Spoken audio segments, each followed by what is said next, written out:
There are regional fast food chains, and then there's Whataburger. One is a place you grab a burger. The other is a place where people get married. One is a restaurant. The other is a religion. Welcome to The Other Kind, because today we're taking a look at the strange cult of Whataburger. But before we get started, be sure to subscribe to the Weird History Food channel. After that, please leave a comment and let us know what other unusually beloved burger joints you'd like to hear about. Okay, here we go.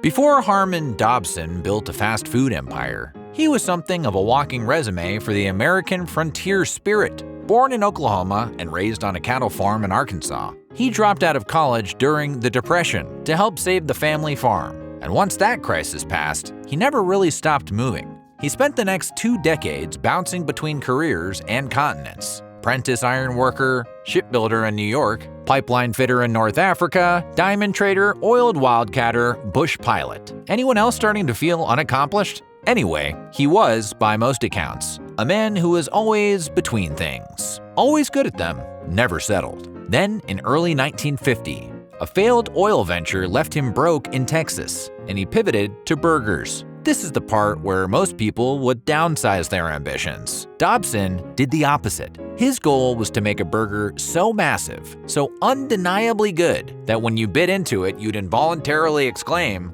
"What a burger!" He got the trademark in June 1950 and opened the first location on Ayers Street in Corpus Christi, directly across from Del Mar College, in August of that year. The original Whataburger was a quarter-pound patty on a wide 5-inch bun, dressed with fresh lettuce, 3 slices of tomato, 4 dill pickles, and chopped onions, plus ketchup and mustard. It's plump, it's juicy, it's 3 inches thick. Now, look at this sorry, miserable squashed thing. It cost 25 cents, which was actually on the pricier end for burgers at the time. The ketchup would eventually get dropped from the default recipe, but otherwise, the burger stayed largely the same for decades, a consistency that would become part of the whole point. Business started slow. Over his first 3 days, Dobson took in a grand total of $191. Then, word started spreading about the oversized burgers. On day 4, he sold 551 of them and pulled in $141.80 in a single afternoon. Something had clicked. There's nothing in the world that can compare with a hamburger, juicy and rare. Dobson had a co-founder, a man named Paul Burton, but that partnership didn't last long. In 1951, Burton walked over a 5-cent price increase Dobson wanted to make. That's right, a nickel that would change the rest of his life. What's the most you ever lost on a coin toss? Sir? The most you ever lost on a coin toss. Burton settled for keeping the San Antonio locations, while Dobson took the rest of the company. Dobson immediately raised the price to 35 cents. Burton probably had some feelings about that. I don't know. I couldn't say.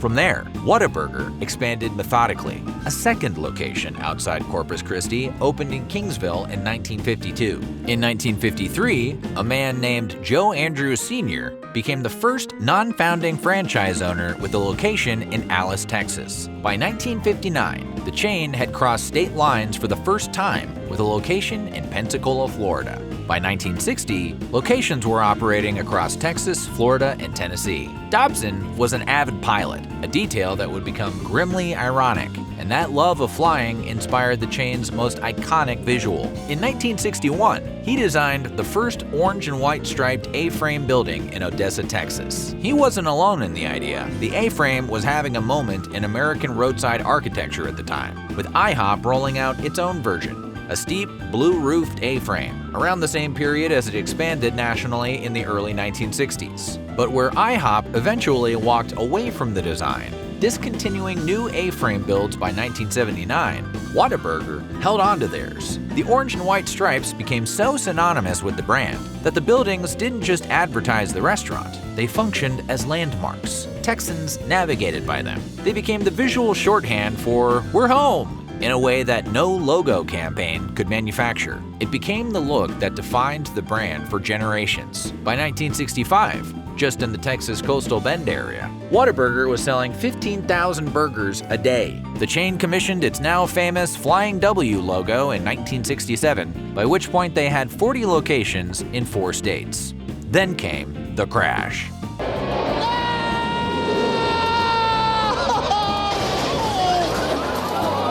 An airplane crash. On April 11, 1967, Dobson and a business associate took off in his Cessna Skymaster from a small airport in LaPorte, headed to Victoria, Texas. Both engines failed shortly after takeoff at around 75 to 100 feet in the air. The plane went down. Dobson died on impact.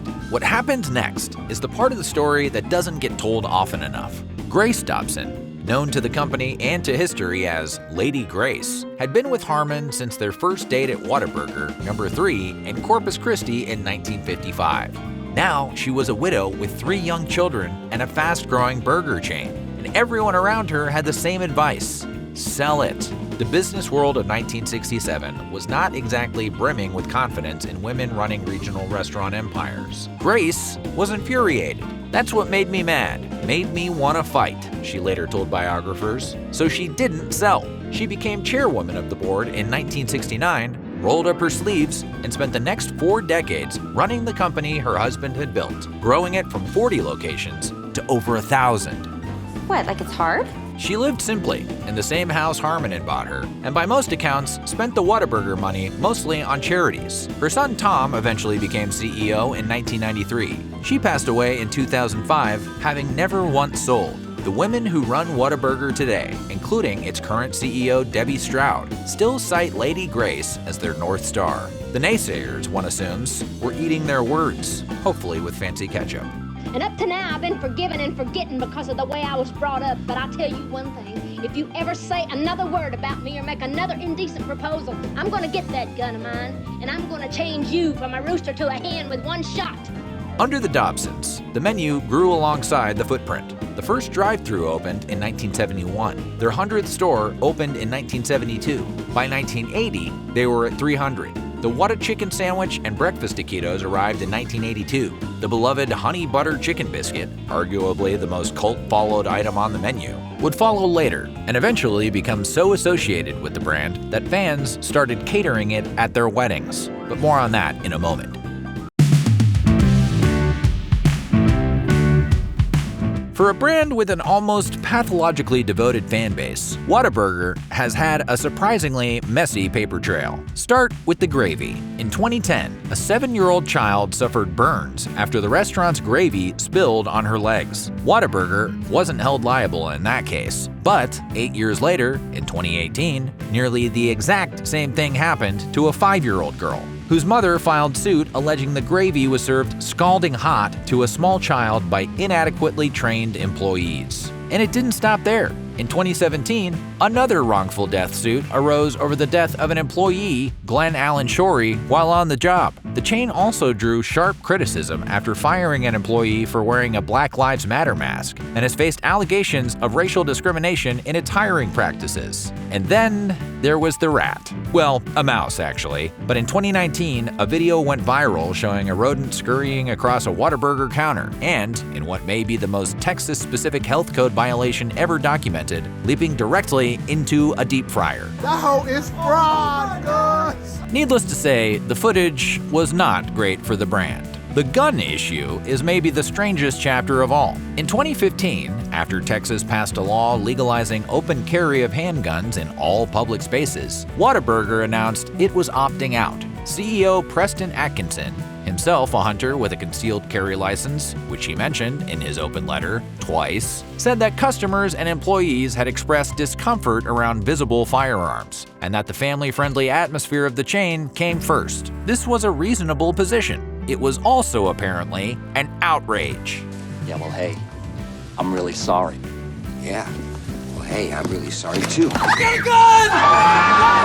Open Carry Texas called the decision premature and irresponsible and immediately demanded a burger boycott. A leader of the group warned that gun owners who learned of the policy would simply stop going to Whataburger. For a Texas institution to suggest that maybe the drive-thru wasn't the hill to die on, figuratively, was, in some quarters, roughly equivalent to desecrating the Alamo over a burger at 2 a.m.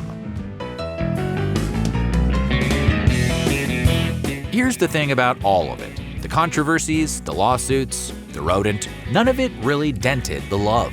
Texans love Whataburger, the way they love George Strait, the way they love high school football, the way they love talking about Texas. A marketing professor at UT Austin's McCombs School of Business put it plainly. Whataburger leverages the Texas brand flavor, and there's something sort of uniquely authentic about Texas baked into what the chain represents. That authenticity comes from the Little League teams and church groups and high school kids who, for decades, have filed into those orange and white dining rooms after games and Friday night services. It's the childhood nostalgia.